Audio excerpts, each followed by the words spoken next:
자, 오늘은 마태복음 9장 마지막 넉 절을 우리 9장을 마치는 결론으로 좀 삼고자 합니다. 자, 우선 이 35절은 마태복음 전체 속에서 하나의 그 전환 구절입니다. 그러니까 굉장히 중요한 구절이에요. 사실 9장까지는 어떤 내용이 주로 소개되었었는가 하면 5장, 6장, 7장 더불어 우리가 산상 위에 예수님의 천국의 가르침에 대해서 쭉 배웠어요. 그리고 7장, 8장, 9장은 예수님이 그 가르치신 이후에 산 아래 내려오셔서 온 마을을 두루 다니시면서 병든 자, 약한 자 이런 대상을 만나서 회복하시고 고쳐주시고 하는 장면들을 사실 제자들에게 보여주신 겁니다. 제자들에게. 그러니까 제자들에게 말씀을 먼저 가르치시고 두 번째는 그 가르친 말씀. 자, 우리 마태복음을 들으면서 놓치지 말아야 될 세 가지 주제에 해당하는 단어를 기억하라고 말씀을 드렸어요. 첫째, 마태복음 4장 17절에 천국이 가까웠느니라. 하나님의 나라. 하나님의 나라의 주제는 당연히 그리스도. 하나님의 나라. 근데 이 나라는 무엇과 함께 온다고 했죠? 그렇습니다. 권세, 권능과 함께 오는 거예요. 무기력한 나라가 아니에요. 믿습니까? 여러분들은 그 나라 백성들이죠. 그렇다면 이미 여러분들은 그 권능을 구할 자격이 있고 권능을 당연히 구해야 돼요. 그 나라는 권능과 함께 옵니다. 하나님의 나라, 권능. 근데 그 권능이 어디를 향하고 있다고요? 영광. 그래서 주기도문을 가르치실 때도 예수님께서 대개 나라와 권세와 영광이 누구에게? 아버지께 있나이다. 그 영광은 아버지께로 향하도록 되어 있어요. 그래서 우리는 계속 그 아버지께로 향하는 영광의 실체가 무엇인가를 오늘 마태복음을 진행하는 가운데 중요한 전환점에 이르게 된 겁니다. 그 구절이 바로 35절이에요. 자, 그런 의미에서 우리 화면 앞에 앉아 있는 성도들 또 우리 본당의 교육자님들 한번 같이 전체가 첫 절을 합독하도록 하겠습니다. 다 같이 시작. 예수께서 모든 도시와 마을에 두루 다니사 그들의 회당에서 가르치시며 천국 복음을 전파하시며 모든 병과 모든 약한 것을 고치시니라. 네, 여기에 이제 우리 교회가 이 땅에 주님 다시 오실 때까지 추구해야 될 교회 존재의 가치가 이 속에 다 담아져 있어요. 그래서 첫째, 고치시고 전파하시고 가르치시며, 거꾸로는 가르치시며 전파하시고 고치시다.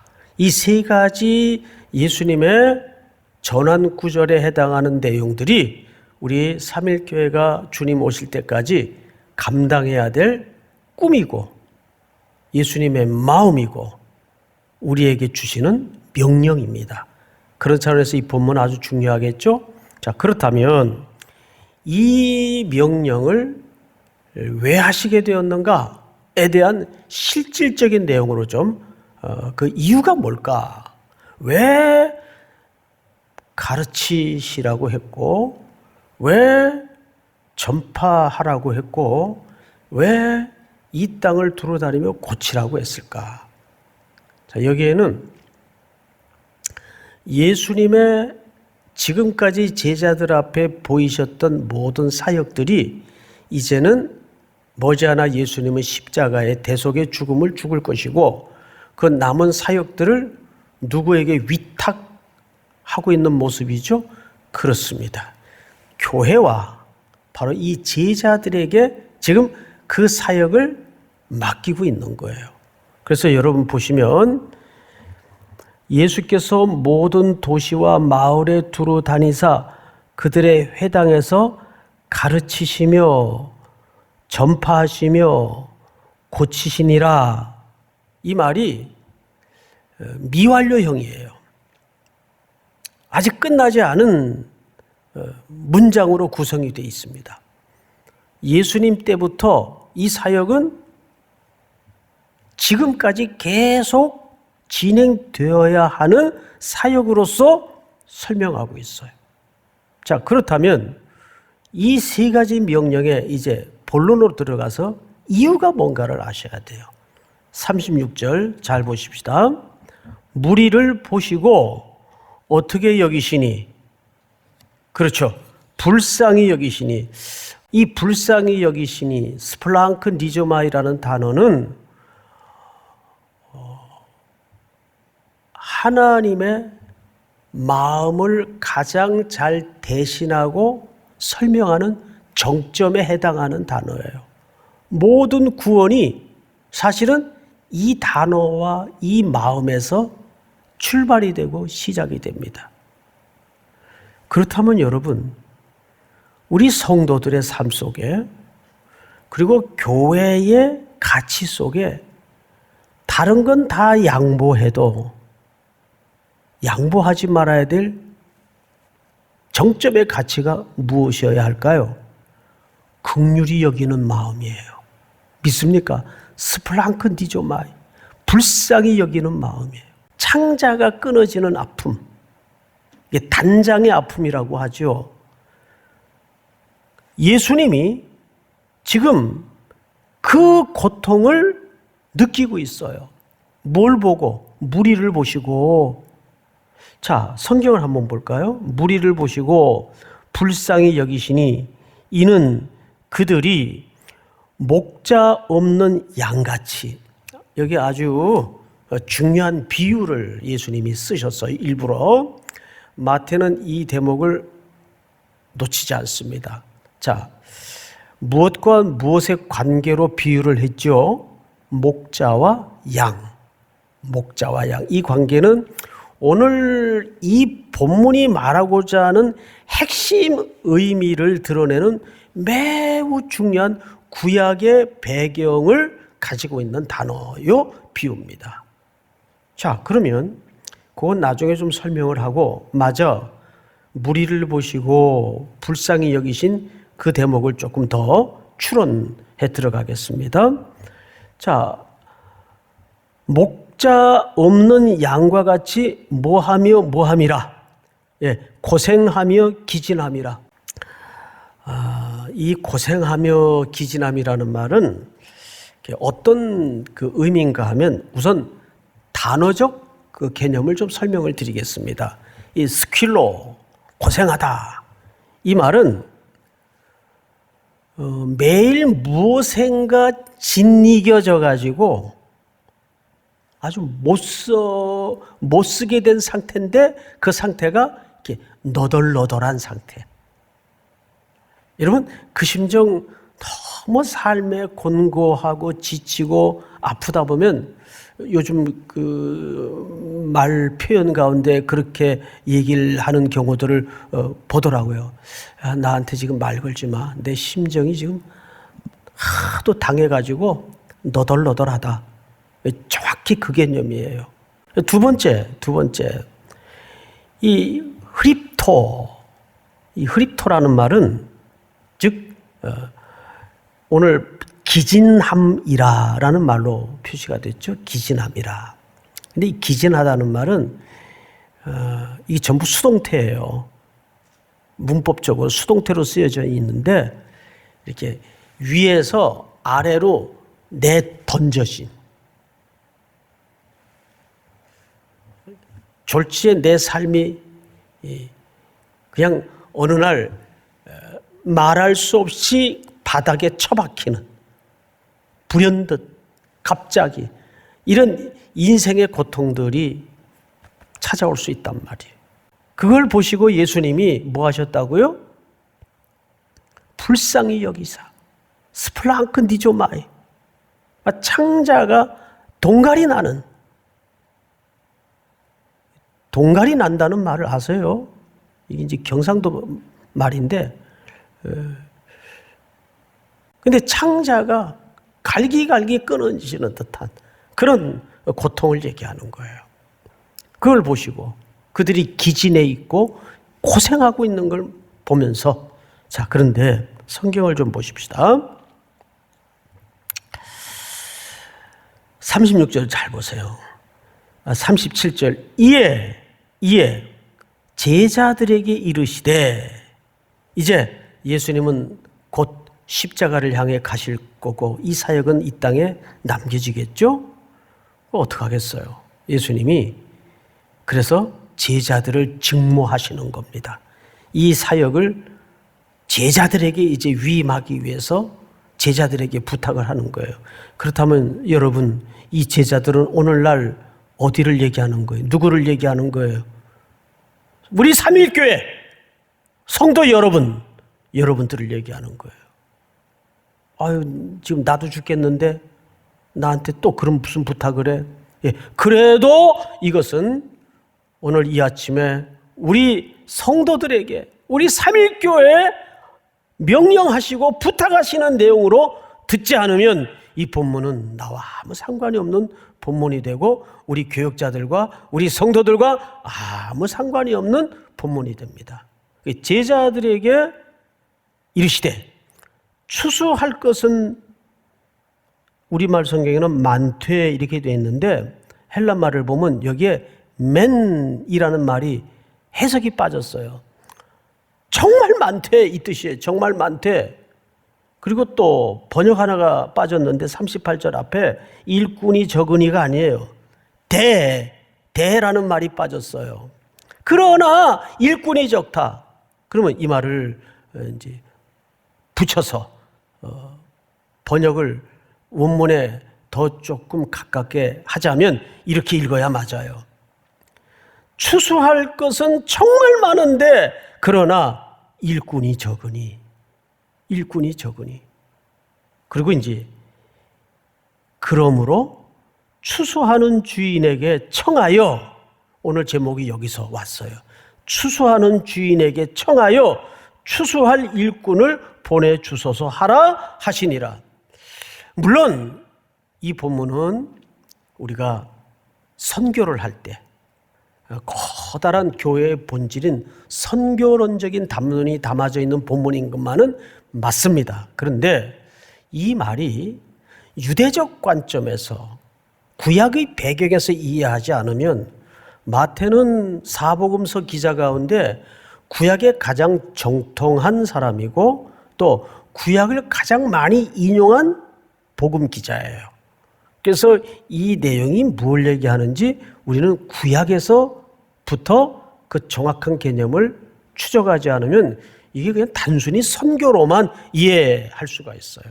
우선 아까 설명드리려다가 말았던 목자와 양, 이 목자와 양은 구약에서 철저하게 하나님과 백성들의 관계를 설명할 때 목자와 양으로 설명을 합니다. 그래서 이 인용은 사실상 에스겔서 34장에서 따왔어요. 여호와의 말씀이 내게 임하여 이르시되, 인자야, 너는 이스라엘 목자들에게 예언하라. 그들 곧 목자들에게 예언하여 이르기를, 주 여호와께서 이같이 말씀하시되, 자기만 먹는 이스라엘 목자들은 화 있을진저 목자들이 양떼를 먹이는 것이 마땅하지 아니하냐. 자, 여기 보시면 목자들의 책임은 양떼를 뭐 하는 겁니까? 먹이는 거예요. 근데 언제나 구약 시대이든 신약 시대이든 또 오늘날의 시대이든 이 땅의 진짜 기근이 뭐예요? 말씀의 기갈이에요. 이렇게 설교를 많이 우리가 듣고 사는데, 자, 정말 과연 그럴까요? 3절, 너희가 살진 양을 잡아 그 기름을 먹으며 그 털을 입되 양떼는 먹이지 아니하는도다. 4절 시작. 너희가 그 연약한 자를 강하게 아니하며 병든 자를 고치지 아니하며 상한 자를 싸매주지 아니하며 쫓기는 자를 돌아오게 하지 아니하며 잃어버린 자를 찾지 아니하고 다만 포악으로 그것들을 다스렸도다. 양떼들이 목자들에 의해서 이런 취급을 받고 있는 현실들이 얼마나 많습니까? 그래서 목자는 양떼들에게 첫 번째 책무가 바른 꼴을 먹이는 거예요. 믿습니까, 여러분? 바른 꼴을 먹이는 거예요. 다음 절을 보십시다. 목자가 없으므로, 예수님의 심정이 여기서 인용이 된 거예요. 목자가 없으므로 그들이 흩어져서 모든 들짐승의 밥이 되었도다. 내 양떼가 모든 산과 높은 맷뿌리에마다 유리되었고 내 양떼가 온 지면에 흩어졌으되 찾고 찾는 자가 없었도다. 지금 예수님이 바라보신 무리들의 형편이 이스라엘에 많은 종교 지도자들이 있고 말씀을 연구하는 자들이 있는데 그 말씀을 제대로 해석해주고 제대로 전하고 제대로 가르치는 바른 꼴을 먹이는 목자가 없더라 그 말이에요. 그걸 예수님이 가장 아프게 생각하신 거예요. 그러니까 양떼들은 어떻게 될까요? 여기에 꼴이 있을까? 저기에 꼴이 있을까? 킁킁거리면서 엄한 데 돌아다니다가 시궁창에 빠지고 또 어떤 잘못된 목자의 그 선동에 놀아나고. 다음 절을 보세요. 다 같이 시작. 그러므로 목자들아 여호와의 말씀을 들을지어다. 여기까지가 이 에스겔 선지자가 바라본 그 구약의 참혹한 현상이었어요. 자, 그런데 이제 성경을 좀 나아가서 17절을 좀 건너뛰십시다. 17절. 주 여호와께서 이같이 말씀하셨느니라. 나의 양떼 너희여, 내가 양과 양 사이와 수량과 수염소 사이에서 심판하노라. 다 같이 시작. 너희가 좋은 꼴을 먹는 것을 작은 일로 여기느냐? 어찌하여 남은 꼴로 발로 밟았느냐? 너희가 맑은 물을 마시는 것을 작은 일로 여기느냐? 어찌하여 남은 물을 발로 더럽혔느냐? 지금 이 목자는, 하나님은 일관된 관심이 좋은 꼴, 바른 음식, 첨가물이 들어가지 않은 양떼들에게 정말 엑기스가 되는 음식, 그리고 건강한 물, 그걸 원하시는 거예요. 다음 절. 나의 양은 너희 발로 밟은 것을 먹으며 너희 발로 더럽힌 것을 마시는도다 하였느니라. 자기 자식이, 내 양떼가 그런 시궁창에 그런 더러운 음식을 먹고 그 생활을 하고 있는데 눈으로 그거를 보고 있다고 한번 생각을 해보세요. 속에서 불이 안 나면 그건 참 목자가 아니죠. 불이 나야 되죠. 다음 절. 그러므로 주 여호와께서 그들에게 이같이 말씀하시되 나 곧 내가 살진 양과 파리한 양 사이에서 심판하리라. 다음 절. 시작. 너희가 옆구리와 어깨로 밀어뜨리고 모든 병든 자를 뿔로 받아 무리를 밖으로 흩어지게 하는도다. 네, 실제 이런 일들이 좋은 옷 입은 사람만 환영하고 헌금을 많이 내는 사람만 환영하고 내 수고가 가야 되고 내 나눔이 가야 되는 찾아오는 불쌍한 양떼들은 어깨로 밀어내고 뿔로 받아 못 들어오게 하고 그런 일들이 일어날 수 있다 그 말이에요. 다음 절. 그러므로 내가 내 양떼를 구원하여 그들로 다시는 노략거리가 되지 아니하게 하고 양과 양 사이에 심판하리라. 다음 절. 시작. 내가 한 목자를 그들 위에 세워 먹이게 하리니 그는 내 종 다윗이라. 그가 그들을 먹이고 그들의 목자가 될지라. 자, 여기 보시면 중요한 예언을 하죠. 내가 한 목자를 그들 위에 세워 먹이게 하리니 그는 내 종 누구라? 다윗이라. 에스겔서는 이미 다윗 이후의 글이란 말이에요. 선지자고.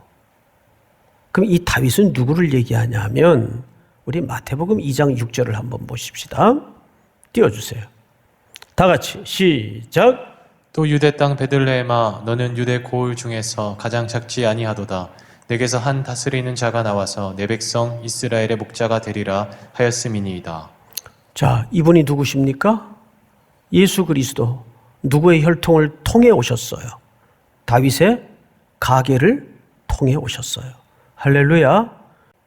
그래서 예수 그리스도는 여기서 자신이 참 목자임을 구약의 예언의 성취의 관점에서 드러내고 있는 겁니다. 믿습니까? 자, 마지막으로 한 군데만 더 읽겠습니다. 이제 회복을 얘기하는데 25절을 보십시다. 에스겔서 25절.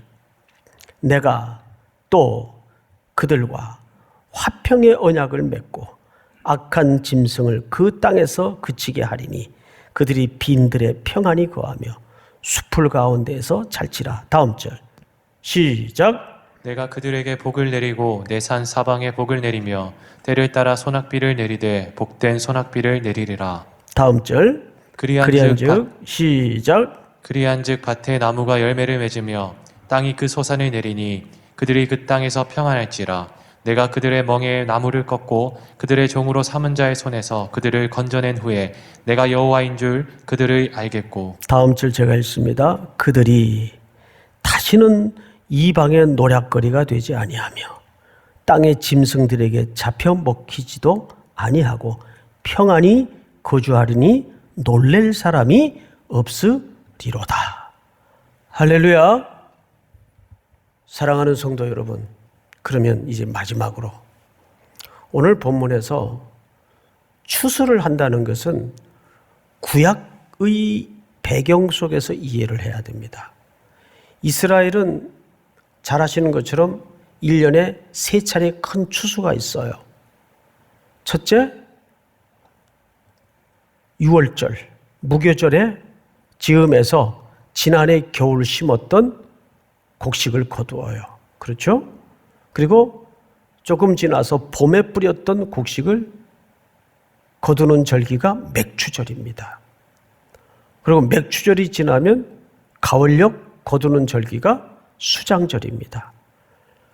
그러니까 우리는 이 추수라는 말은 다분히 심판이라는 개념으로만 이해를 하는데 구약의 백성들은 추수할 때는 사실 어떤 의미가 더 선명하게 의식 속에 박혀 있냐 하면 심판과 종말이라는 개념이 있지만 구약의 사람들은 추수하면은 하나님의 구원과 하나님의 인도와 하나님의 돌보심과 하나님의 축복을 연상하는 게 우선적 개념이에요.